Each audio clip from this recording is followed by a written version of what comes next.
नमस्कार। जन टीवी के उत्तराखंड के इस खास बुलेटिन में एक बार फिर से आप सभी का बहुत स्वागत है। मैं हूं आपके साथ प्रियंका तिवारी। खबर को विस्तार से जानेंगे, लेकिन उससे पहले एक नजर हेडलाइंस पर।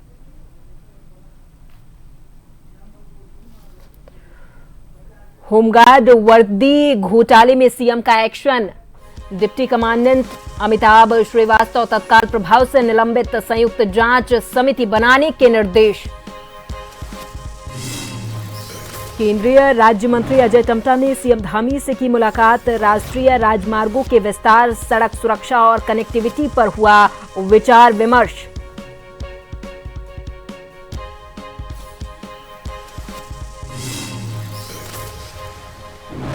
जन जन की सरकार जन जन के द्वार कार्यक्रम जारी। अब तक 3,56,000 से अधिक लोग लाभान्वित। जन समस्याओं का मौके पर समाधान।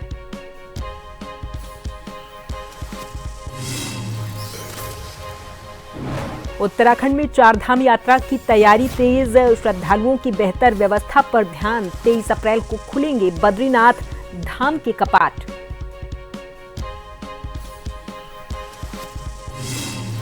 और उत्तराखंड के 10 जिलों में मौसम खराब, एवलांच का अलर्ट।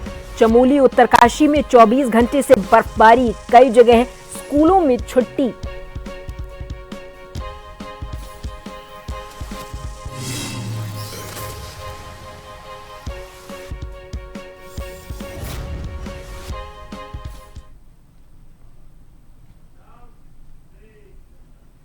और अब खबरों को जानेंगे विस्तार से।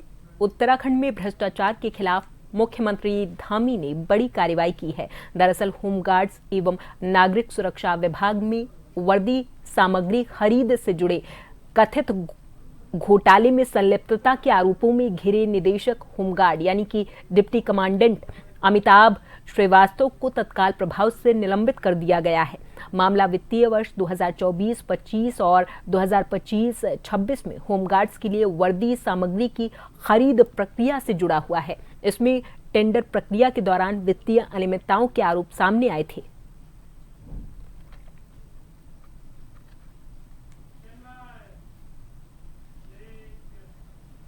मुख्यमंत्री पुष्कर सिंह धामी ने वर्दी घोटाले को लेकर सख्त रुख अपनाया है। होमगार्ड्स और नागरिक सुरक्षा विभाग में वर्दी सामग्री खरीद से जुड़े घोटाले में संलिप्त पाए जाने पर संबंधित अधिकारी को तत्काल प्रभाव से निलंबित कर दिया।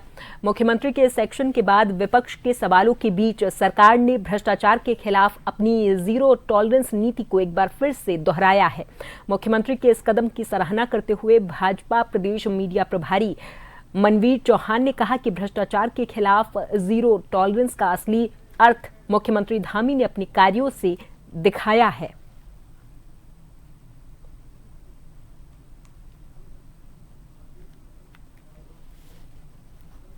देखिए, भ्रष्टाचार के खिलाफ जीरो टॉलरेंस क्या होता है, ये मुख्यमंत्री पुष्कर सिंह धामी जी ने करके दिखाया और साबित किया है कि उत्तराखंड राज्य में न भ्रष्टाचारी रहेगा न भ्रष्टाचार होगा। इसके तहत अब तक लगभग 300 से अधिक लोगों को जो विभिन्न विभागों में कहीं न कहीं भ्रष्टाचार में लिप्त पाए गए, उनके खिलाफ सख्त कार्रवाई की गई, उनको जेल में डालने का काम किया गया है। और जैसे पहले आदरणीय मुख्यमंत्री जी ने उत्तराखंड की जनता से वादा किया है कि उत्तराखंड राज्य में भ्रष्टाचार के लिए कोई जगह नहीं है और भ्रष्टाचारियों की जगह सिर्फ और सिर्फ अगर कहीं है तो जेल के अंदर है, वो काम आदरणीय मुख्यमंत्री कर रहे हैं। मुख्यमंत्री पुष्कर सिंह धामी से मुख्यमंत्री आवास में सड़क परिवहन एवं राजमार्ग मंत्रालय में राज्य मंत्री अजय टम्टा ने मुलाकात की है। इस दौरान उत्तराखंड में सड़क, राजमार्ग और आधारभूत ढांचे के विकास से जुड़े महत्वपूर्ण विषयों पर विस्तार से चर्चा की है। राष्ट्रीय राजमार्गों के विस्तार, सड़क सुरक्षा, पर्वतीय क्षेत्रों में बेहतर कनेक्टिविटी और चल रही और प्रस्तावित परियोजनाओं की प्रगति पर विशेष विचार विमर्श भी किया है। मुख्यमंत्री धामी ने कहा कि केंद्र सरकार के सहयोग से राज्य में परिवहन अवसंरचना को सुदृढ़ किया जा रहा, जिससे पर्यटन, चारधाम यात्रा और सीमावर्ती क्षेत्रों को लाभ मिलेगा। केंद्रीय मंत्री अजय टम्टा ने केंद्र की प्रतिबद्धता को दोहराते हुए हर संभव सहयोग का आश्वासन दिया है।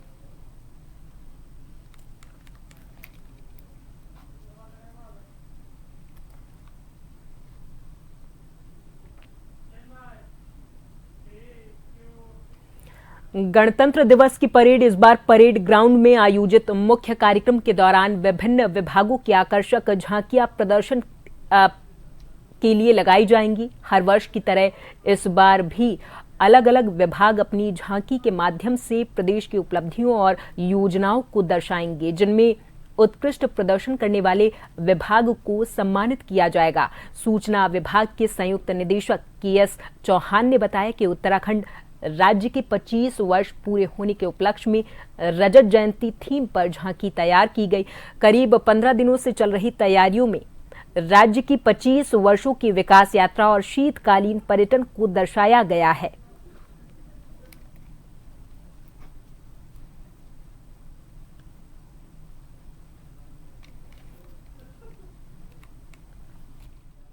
होने वाली है, उसमें सूचना विभाग की भी झांकी रहेगी। और सूचना विभाग की जो झांकी इस वर्ष है वो है राज्य गठन का जो रजत जयंती है, उस अवसर पे हम लोगों ने झांकी का निर्माण किया है। जो पिछले 25 सालों में जो विकास की यात्रा रही है, विषय वो है। और साथ ही विंटर टूरिज्म को भी हमने झांकी में दिखाया है। तो झांकी को आप 26 जनवरी को परेड ग्राउंड में देखेंगे। निश्चित रूप में सूचना विभाग की जो झांकी पिछले 15 दिन से तैयार हो रही है और 25 तारीख तक दिन तक झांकी तैयार हो जाएगी। और निश्चित रूप से ये झांकी, जैसे कि पिछले 2 वर्षों में उत्तराखंड सूचना विभाग को प्रथम पुरस्कार प्राप्त हुआ था, 2024 में भी, 2025 में भी। हरिद्वार जिले के लक्सर क्षेत्र से वन विभाग की कार्यप्रणाली पर गंभीर सवाल खड़े करने वाला एक मामला सामने आया। गोवर्धनपुर वन चौकी क्षेत्र के खानपुर गांव में सरकारी भूमि पर खड़े पेड़ों को वन विभाग के कर्मचारियों की कथित मिली भगत से काटे जाने का आरोप लगा है। स्थानीय किसान और शिकायतकर्ता का ये आरोप है कि सरकारी भूमि पर खड़े करीब 8 पेड़ों को वन विभाग के कर्मचारियों के द्वारा काट दिया गया है। वहीं जानकारी मिलने पर वन क्षेत्राधिकारी महेंद्र गिरी मौके पर पहुंचे। उन्होंने कहा कि पूरे मामले की गंभीरता से जांच जारी है और दोषियों को बख्शा नहीं जाएगा।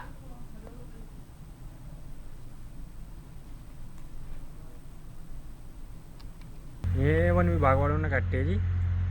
मैं आए एक फोर्स गार्ड था, दोनों फोर्स गार्ड ही थे जी। मैं उनके सामने कटे सुबह के टाइम 5 बजे और 10-12 आदमी थे जी। और महिंद्रा ट्रैक्टर था 575, उसमें भर कर ले गए जी उनको काट कर। ऐसा कटा बिल्कुल जी। वहाँ से जो पेटी नीचे करके थे भाई ना माल काटा था यो जी, मगर रातों रात माल चला गया। मुझे की जाँच, यो माल चौकी में पड़ा जी या रेंज में पड़ा, इसकी हम चाहिए बिल्कुल जाँच। तो आपने इसकी शिकायत की है? हाँ जी, मैंने शिकायत करी इसकी जी। तो किसी अधिकारी ने संज्ञान नहीं लिया अभी तक? ना जी, कुछ नहीं लिया था जी। मैं फिर सीधा गया रेंजर साहब के पास, फिर गाँव में वहाँ से इसके क्या नाम जी, इसके क्या नाम मीडिया वाले के पास में जाना। मैंने वहाँ फिर खबर ली, भाई वो माल कैसा कटा बिल्कुल ही। इन्होंने जाकर मुझे ये रेंज का, वही रेंज में माल गिरा या चौकी में माल गिरा या फुरका जी माल बेचा। मुखबर ने सूचना दी थी हमें, कोई मुखबर था हमारा, उसने सूचना दी कि वहाँ पेड़ कटे हुए। उसकी सूचना पे हम आए थे। तो एक सिरस और 7 वृक्ष यूकेलिप्टिस के हैं टोटल जो कटे हुए पाए गए। तो जो खेत स्वामी है, इन्होंने बताया कि सिरस तो 2 महीने पहले कटी थी यहाँ, और इनके बारे में बता रहे हैं। अभी देखने से तो लग रहा है जैसे 10-12 दिन पहले है। तो ये कटी हुई हैं, अभी जो है जवाब तलब किए जाएंगे बनारसी के संबंधित। चंपावत जिले के बाराकोट ब्लॉक के दूरस्थ रेघाड़ी गांव में गुलदार ने देर रात गौशाला में घुसकर 6 बकरियों को मार डाला है, जबकि एक बकरी को घायल कर दिया है। गुलदार 3 बकरियों को जंगल की ओर ले जा रहा था और 3 के शव गौशाला में पड़े हुए मिले हैं। इस घटना से गांव में दहशत का माहौल बना हुआ है और पीड़ित ग्रामीण बहादुर सिंह रावत को भारी आर्थिक नुकसान हुआ है।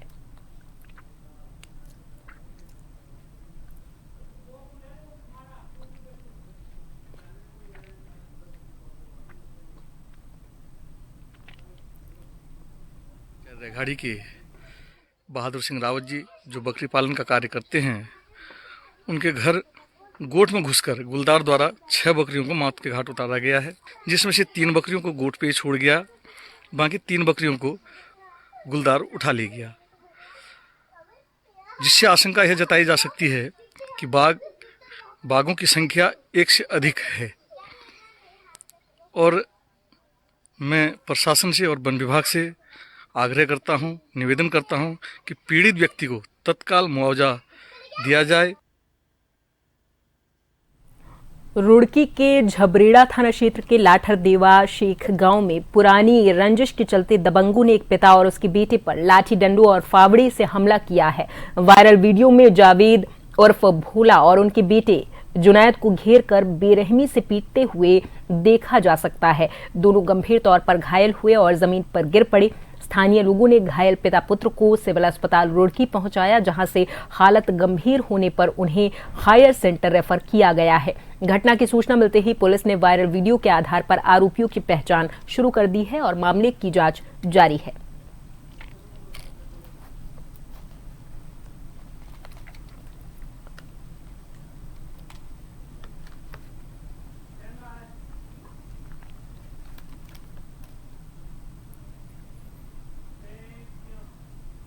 शनिवार से सोमवार तक लगातार 3 दिन की छुट्टी के चलते रामनगर में शनिवार को सुबह से लगे जाम ने लोगों को परेशानी में डाल दिया। जाम के कारण पर्यटकों और स्थानीय निवासी रास्तों में फंसे नजर आए।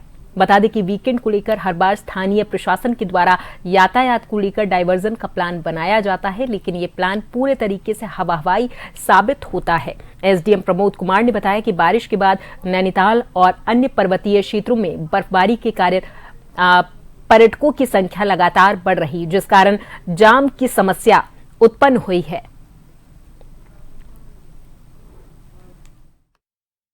इस संबंध में पुलिस क्षेत्राधिकारी से वार्ता भी की गई है। जाम को खुलवाने के लिए पुलिस के जो कार्मिक है उनको भी निर्देशित किया गया है। चूँकि 26 जुलाई नज़दीक में है, इसलिए थोड़ा सुरक्षा बलों की यहाँ पर कमी भी है। काफ़ी पुलिस कार्मिक संज्ञान में आया है कि नैनीताल में गए हैं, अपने पेट के चक्कर में गए हुए हैं।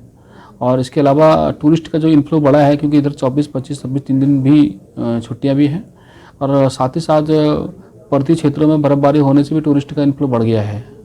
तो इसमें पुलिस विभाग से करवा करके इसको जाम को खुलवाना सुनिश्चित कराएंगे।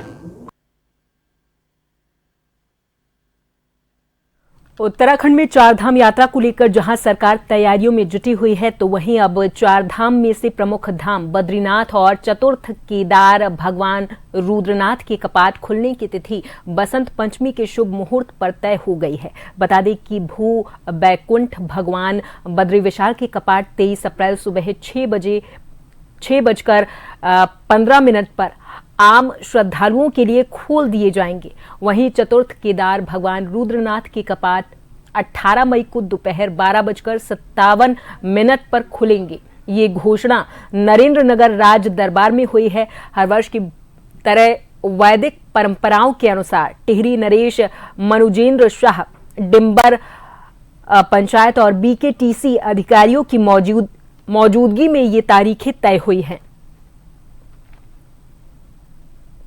बद्रीनाथ के कपाट के खुलने की तारीख बता रहा हूँ। इस साल 23 तारीख अप्रैल 6:15 बजे सुबह या प्रातः आपको कपाट खुलेंगे और उसी महीने के 7 तारीख अप्रैल को गाड़ू तेल का कार्यक्रम भी यहाँ होगा। क्या संदेश देना चाहेंगे आप जनता को? ये सब सुरक्षित आए, सुखद आए और आपकी यात्रा सफल हो। और यहाँ पर वक्त है एक छोटी सी ब्रेक का। फौरन हाजिर होंगे कुछ और खबरों के साथ।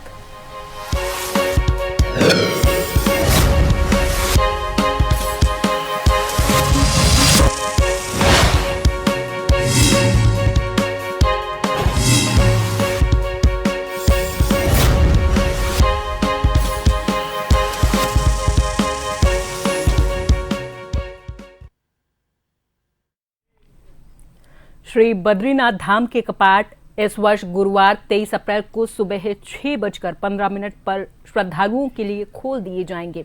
वहीं गाडू घड़ा तीर कलश यात्रा मंगलवार 7 अप्रैल से शुरू होगी। कपाट खुलने की तिथि का निर्धारण वसंत पंचमी के मौके पर शुक्रवार 23 जनवरी को नरेंद्र नगर के टिहरी राज दरबार में किया गया है। बीकेटीसी के अध्यक्ष हेमंत द्विवेदी ने बताया कि तारीख तय होते ही चारधाम यात्रा की तैयारियां शुरू कर दी गई। उन्होंने श्रद्धालुओं को बधाई दी और यात्रा के लिए आमंत्रित किया है। धार्मिक समारोह में महाराजा मनु जयेंद्र शाह की उपस्थिति में पांचांग गणना के बाद तारीख घोषित की गई है।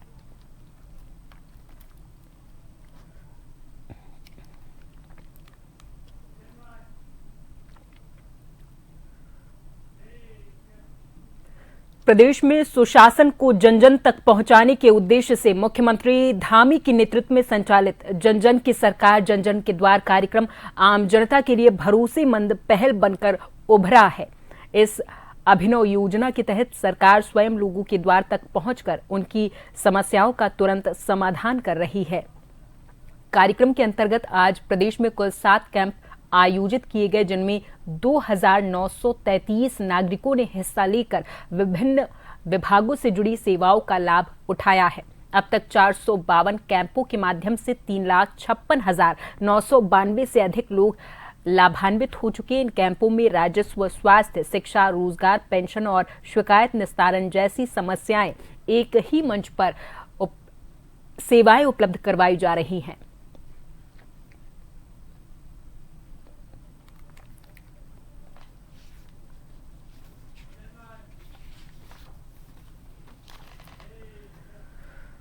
विकासनगर विधानसभा क्षेत्र के ग्राम पंचायत डुमेट के किसानों के लिए आज का दिन राहत और खुशखबरी भरा रहा है। किसानों की वर्षों पुरानी सबसे बड़ी समस्या सिंचाई का स्थायी समाधान करते हुए विकासनगर के विधायक मुन्ना सिंह चौहान ने ग्राम पंचायत में नवनिर्मित सिंचाई ट्यूबवेल का लोकार्पण किया है। इस मौके पर विधायक मुन्ना सिंह चौहान ने कहा कि किसान अन्नदाता है और उसकी सबसे बड़ी जरूरत पानी है। उन्होंने कहा कि सिंचाई के अभाव में डुमेट क्षेत्र के किसान लंबे समय से परेशान थे। इसी को ध्यान में रखते हुए ट्यूबवेल निर्माण को प्राथमिकता दी गई है।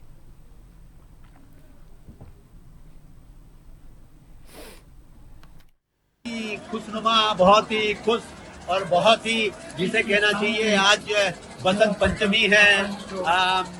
माँ सरस्वती की वंदना करते हैं हम।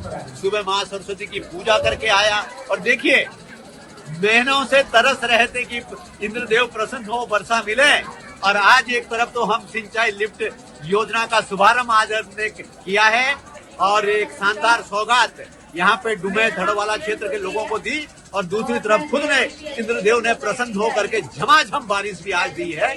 तो इस प्रकार से ये संकेत है इस बात का कि आने वाला समय और हमारे लिए इस क्षेत्र के लिए बहुत शुभ है। हमारे क्षेत्र के लोग इसी प्रकार से तरक्की करें। माननीय विधायक जी मुन्ना सिंह चौहान जी के माध्यम से हमारी लिफ्ट की इतनी समस्या थी, किसानों की पानी की, वो समस्या हल हो चुकी है। और बाकी हमारा ग्रामवासियों का विधायक जी को धन्यवाद कि हमारी डुमेट वालों के लिए एक लिफ्ट हड़वाला लगी थी, वो हड़वाला वालों के लिए थी, हमारी लिफ्ट लगी डुमेट वालों के लिए। बाड़वाला पंचायत वालों के लिए अलग लगी थी। हमारी बहुत ज़्यादा मटर, अदरक, इनकी समस्या बहुत ज़्यादा थी, इसलिए हमारा जो प्रस्ताव था वो आज मंजूर होकर भी क्या कहें वो चालू हो चुका है।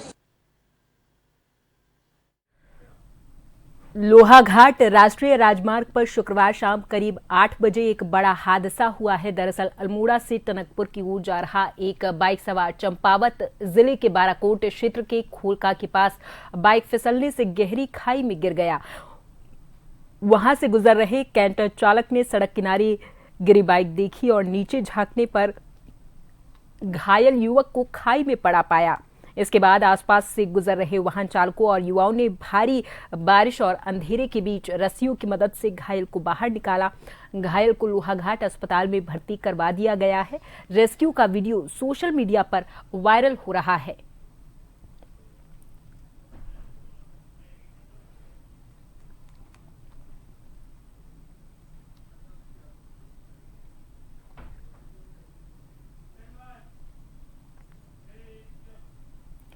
काशीपुर उत्तराखंड के प्रदेश भर में बसंत पंचमी का त्योहार आज बड़े ही हर्षोल्लास के साथ मनाया गया। इस मौके पर काशीपुर में संस्कृत महाविद्यालय में 40 बटुकों का यज्ञोपवीत संस्कार संपन्न करवाया गया और उन्हें भिक्षा दान दिया गया है। काशीपुर में बसंत पंचमी के मौके पर स्थानीय श्री सनातन सत्संग संस्कृत महाविद्यालय में वसंत पंचमी के शुभ अवसर पर 2 दिवसीय कार्यक्रम का सामूहिक यज्ञोपवीत संस्कार के साथ संपन्न हुआ है।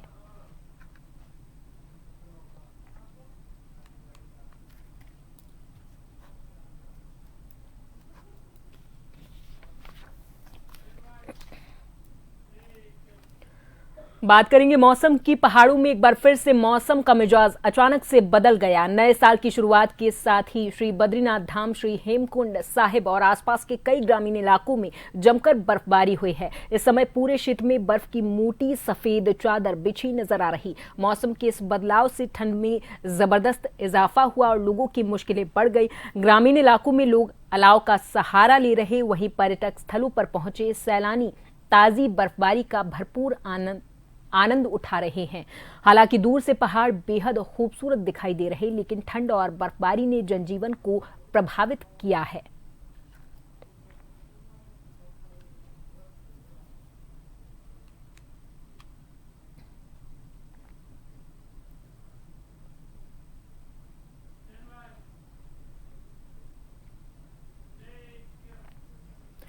वहीं उत्तराखंड के 9 जिलों में आज मौसम खराब है। इनमें नैनीताल, पिथौरागढ़, चमोली, उत्तरकाशी, बागेश्वर, पौड़ी, टिहरी, अल्मोड़ा और चंपावत शामिल है। यहां कुछ स्थानों पर पिछले 24 घंटे से बारिश और बर्फबारी रुक रुक कर हो रही। ये लगातार दूसरा दिन है जब प्रदेश के अधिक हिस्सों में मौसम खराब बना हुआ है।